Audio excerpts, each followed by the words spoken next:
Gbogbo àṣà ló ní ẹ̀dá kan tí a so pọ̀ mọ́ ibi, onímọ̀ òkùnkùn àti rúdurùdu, alátakò ìmọ́lẹ̀ àti ire.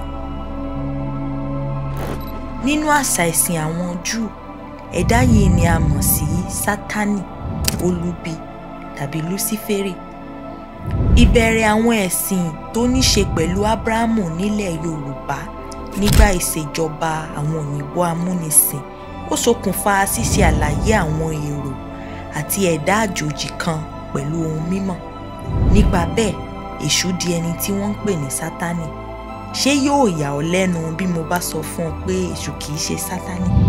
Mo ṣe ìdúró ìwé Èṣù is not Satan tó sọ nípa síṣàwárí ìwòye ìpìlẹ̀ àwọn Yorùbá fún ẹnikẹ́ni tó bá ń wá ìmọ̀ àti òye pípé nípa àṣà àti ìṣe Yorùbá.